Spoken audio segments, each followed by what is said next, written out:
Hello and welcome back. Today we're going to be talking about the 1930s. We're going to be looking at responses to the Great Depression, what the New Deal was, and just kind of talking about what it was like in the 1930s. So in 1933, Franklin Delano Roosevelt, also known as FDR, becomes president. And a lot of this is because Hoover just really didn't do a whole lot, and he got blamed for the Great Depression. So when Roosevelt comes in, he is going to be looking for solutions or ways to make it easier for people during the Great Depression, help try and pull the country out of the Great Depression. He will stay in office till 1945. He will pass away during his term as president. You might notice that it shows 12 years. So we know that presidents serve 4-year terms. So if you're thinking about that, you might be thinking, well, that's 12 years. That's 3 terms. Wait a second. What's going on? So you're thinking, well, it's at least 3 terms. Well, he was actually elected to 4 terms in office. You might be thinking, wait a second, I thought presidents could only serve 2 terms. Well, that won't be the case until after FDR. What happens is, if you look at the Constitution, when it was first written, there were no term limits placed on U.S. presidents. What happened was George Washington only served 2 terms, so most other guys were like, well, if it's good enough for George Washington, then, who am I to serve for longer? For FDR, we were in the Great Depression, and then we were in World War II, and so he kept getting elected. However, the 22nd Amendment to the Constitution is going to put term limits on presidents. So today, presidents can only serve 2 terms in office, or 8 years. So one of the big things that FDR kind of came up with was what was called the New Deal. FDR kind of saw the opposite of what Hoover thought of in the beginning, where Hoover thought, pull yourself up by your bootstraps, be that big person, you can do this, the government doesn't need to help. And he thought that in the beginning. FDR really thought that the government needed to come in and help with the people who were suffering through the Great Depression, and he really felt that the government was going to have to step in to get the country out of the Great Depression. So he created this thing called the New Deal, and it was basically a bunch of programs to help people get jobs, make some money, have food, trying to relieve some of those conditions that were found during the Great Depression. Okay, and we will talk a little bit more about the New Deal in just a little bit later, excuse me. So, the culture of the 1930s, what was it like in the United States? Well, movies and the radio really took the country by storm. And part of this was, people wanted to escape this reality that they were living in. It was obviously depressing. They wanted to escape their world and try and picture themselves in these better worlds. Movies especially were huge during the Great Depression. People would save up their money just to be able to go to the movies. And so it kind of is going to start this golden age of Hollywood, where you're going to see Hollywood making a lot of money. You're going to see a lot of really famous movie stars really making it big. And in the 1930s, one of the most famous movies was a movie called Gone with the Wind. It's based on a book. It's also going to be one of the very first movies that is in color. It was 4 hours long. They actually had to have an intermission because it was so long. And in today's world, where, if you went and saw like Star Wars or Avatar or any of those, you're like, well, okay, I've seen like 3.5-hour movies. That was unheard of back then. And really, that's just kind of a newer trend that we're seeing again. So it just shows you how these movies were really an important part of the country. So here's just a few of some famous movie stars that were here. You have the Marx Brothers, and they were comedians. Oh, excuse me. This is Clark Gable. He was kind of considered like the hot guy. And this is Marlene Dietrich. She was one of the most famous female actresses during the time. And that movie, Gone with the Wind, Clark Gable was in the starring role for that. Gary Cooper would be another one. So there were quite a few. Judy Garland. Radio also is going to be extremely popular.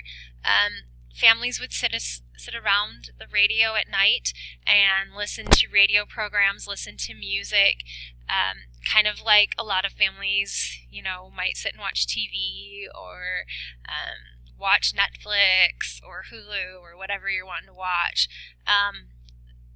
So what we see is that we get these actual radio shows and radio programs. And one of the most famous was by Orson Welles, and it was called War of the Worlds. And what's crazy is that people honestly thought this was happening. It talks about an alien invasion, and people thought it was really happening at the time. And so people started to freak out, and there was all this crazy stuff that happened because they would they'd turn on the radio and it was already in progress, and the whole show has like these radio emergency announcements and stuff. So if you ever get a chance, it's really cool to go and listen to, and then picture that if you didn't have your phone or you didn't have access to the outside world as much, and you're just sitting there listening to a radio, what would you think? FDR is going to use the radio as a really great tool to connect and talk to Americans. And what he's going to have are what are called fireside chats. And basically what it is FDR would sit down and he would talk to the American people over the radio and say, hey, here's what's going on. This is where we're at. This is what we're going to do. And what happened is that it allowed people to feel a connection with the president. It allowed the president to get information out to the people to try and make them feel more secure. And it really was one of those things that when you think about the Great Depression and you talk about it, it was one of the big things that FDR did, partially to make him such a successful president. So if we're talking about culture, we have to talk about art. Art was very sober. It was very serious in the Great Depression. If you think about it, it kind of makes sense. It wasn't a very happy time. There was a lot of poverty, a lot of really bad things going around, and art reflected that. Art was also supported through some of those New Deal programs. One of these is going to be the Federal Art Project. And really what that was to go out and get these or make these positive images of U.S. society to put up to help people feel better. So the federal government actually hired writers, artists, photographers to go out and do this work. And so once again, it was one of those New Deal programs. This was something the government was paying these people to do. Some of the most famous artists during the 1930s are going to be Grant Wood, who painted American Gothic, which I'll show you in a second. I'm sure you've seen it. Diego Rivera is also, and he was a muralist. We also had the Federal Theater Project, which hired actors to go around the country and play for people. So you might have seen American Gothic before. Really famous. That came out in the 1930s. Okay, and then this is by Rivera. You can see how dark it is, the dark colors. Music. We're going to be talking about that for one of our graded assignments, but one of the most famous was Woody Guthrie. Really, he sang all these ballads about the Depression and living during it and the hardships that people were facing during the Depression throughout the United States. The Federal Writers Project, this is once again another one of those New Deal programs, and the federal government paid and supported writers. They would do a variety of things. Some of them are going to go out and they're going to collect oral histories from people. Some of them are going to write. So one of the most famous examples is a book called The Grapes of Wrath, and it was written by John Steinbeck. And this really looks at a family and what it was like to live through the Dust Bowl. So question, art in the 1930s was A, bright and vibrant, or B, dark and serious?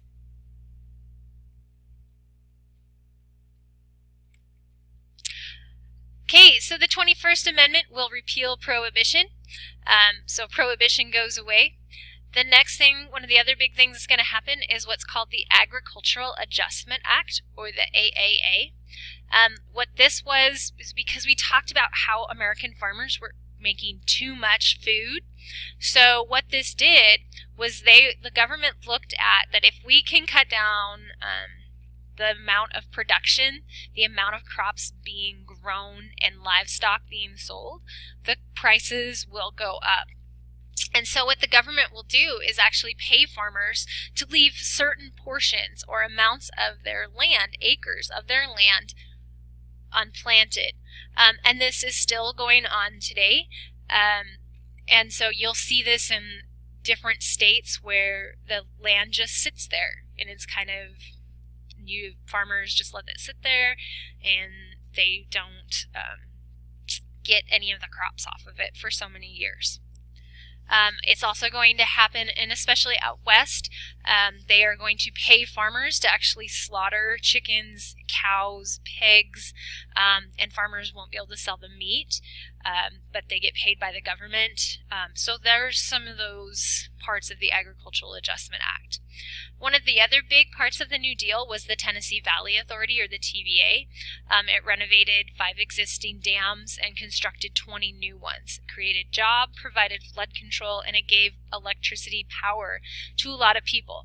We're going to see the number of farms with electricity skyrocket throughout the 20s, 30s, and 40s. Here's a couple of pictures. You can see this is the TVA. These are going to be the CCC, which we'll talk about in just a second. And then this is one of the dams. So the CCC, I was showing you that picture. What that was a civilian conservation corps. It put men from the ages of 18 to 25 to work. And what they're going to do is they're going to focus on reforestation or planting new trees, more grasses. The idea was to help prevent another Dust Bowl. The CCC is also going to, for example, build campgrounds, blaze trails through the mountains. I think in Minnesota they created some camps and they planted trees. You will notice if you go, and I know more about this from out west, but if you go out west, a lot of the campgrounds that are found in the mountains were actually created by the CCC.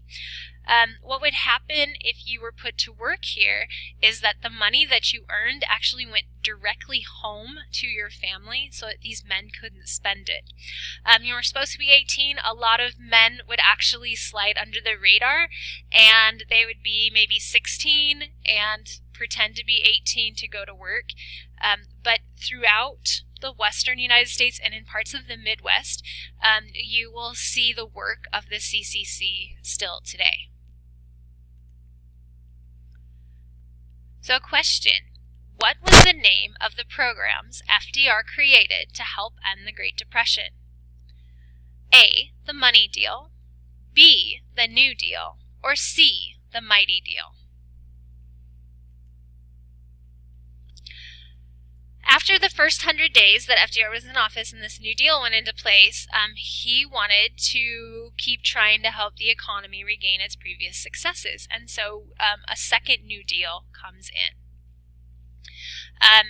During this whole time period, FDR's wife, she was named Eleanor Roosevelt, she actually traveled around the country helping people. She worked hand in hand on humanitarian causes. Humanitarian means causes to help people who are struggling or poor people. It's when you do charity work or you go out and do volunteer work. And so she herself actually traveled throughout the country doing these types of jobs, doing this aid to help other people.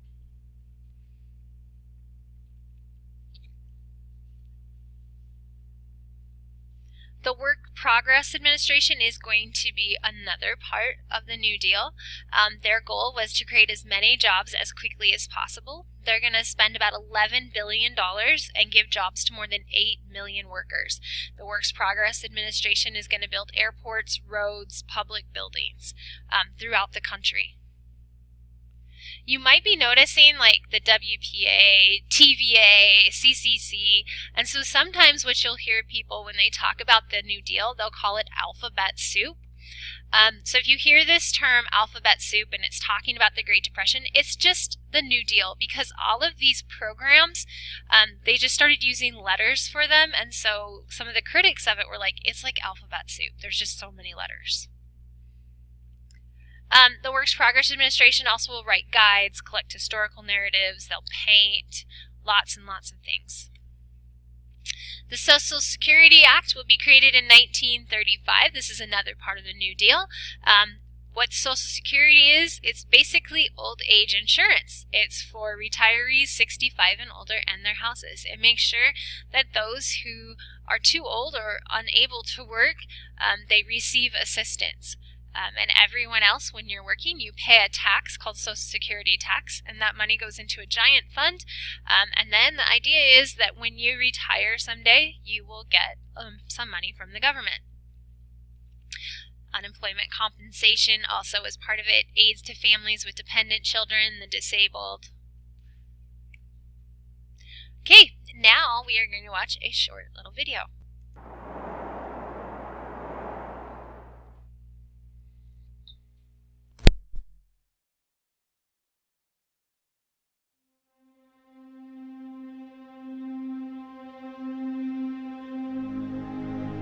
A host of unemployed citizens face the grim problem of existence, and the savings of many years in thousands of families are gone. Only a foolish optimist can deny the dark realities of the moment. This nation is asking for action, and action now. Our greatest primary task is to put people to work. Happiness lies not in the mere possession of money. It lies in the joy of achievement, in the thrill of creative effort, the joy, the moral stimulation of work. Let me assert my firm belief that the only thing we have to fear is fear itself.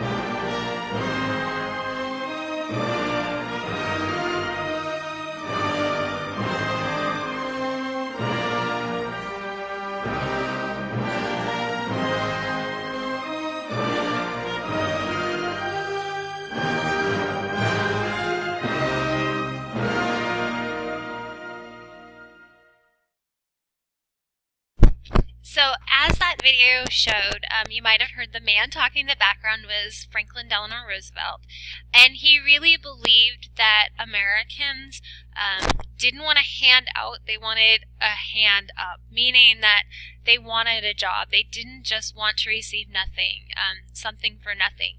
He really felt that it was best to create these jobs so that people were working for money, and he really felt that that would pull the United States out of the Great Depression, or at least alleviate some of the symptoms of it.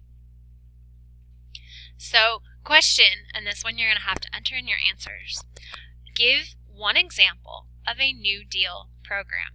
Please be specific. So make sure that you give the actual title of it, or even the alphabet soup, or the letters. Give one example of a New Deal program. And that will be it for today.